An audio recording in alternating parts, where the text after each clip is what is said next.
Pekan lalu itu saya tertegun ya, karena mendapatkan pertanyaan dan situasi yang berulang-ulang. Bahkan ketika video conference dengan kawan-kawan anak-anak muda dari berbagai daerah, bahkan ada juga yang dari luar negeri, mereka bertanya umumnya, apa yang harus kita lakukan sekarang? Situasi krisis sudah sangat parah di bidang kesehatan, merembet bidang ekonomi, keadaan hukum, ya. Ini situasinya tidak seperti biasa. Lalu saya tekankan di sini, kalau kita lihat sebenarnya persoalan kita ini bukan pada krisisnya. Krisis itu terjadi di mana-mana, terjadi di sepanjang masa kehidupan umat manusia.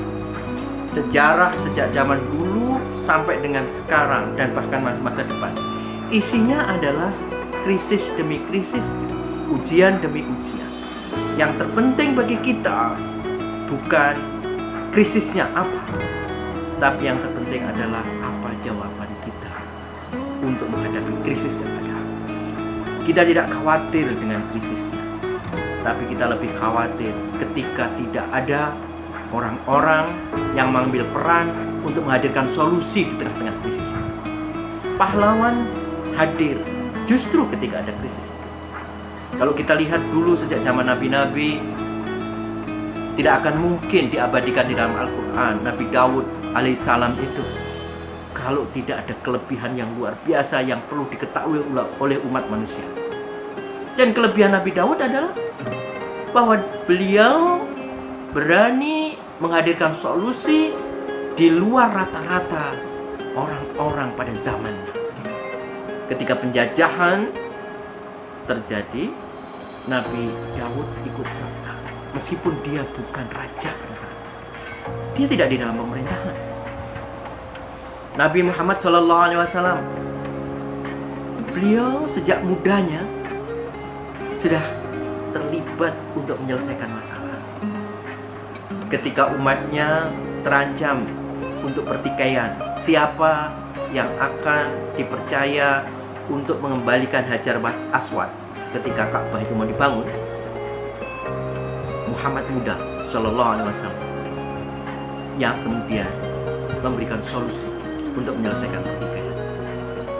Di zaman Indonesia modern, sebelum kemerdekaan,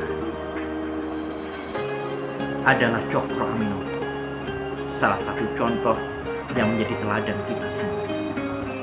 Ketika rakyat dalam keadaan terpuruk, secara ekonomi mereka lemah, pendidikannya terbelakang, secara politik mereka tertindas oleh penjajahan, tapi Cokro Aminoto bangkit melawan arus untuk kemudian meyakinkan masyarakat dari daerah ke daerah, dari kota ke kota, membentuk kekuatan mereka sendiri dengan koperasi.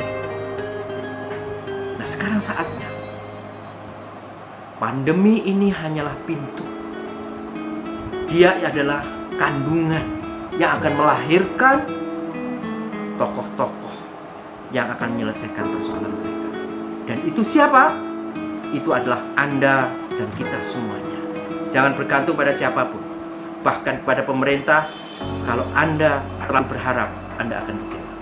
Tapi raihlah kemuliaan, berikanlah solusi, dan itu adalah dari ide dan kerja keras dan kerjasama kita semuanya untuk membangun negeri, umat, dan bangsa kita.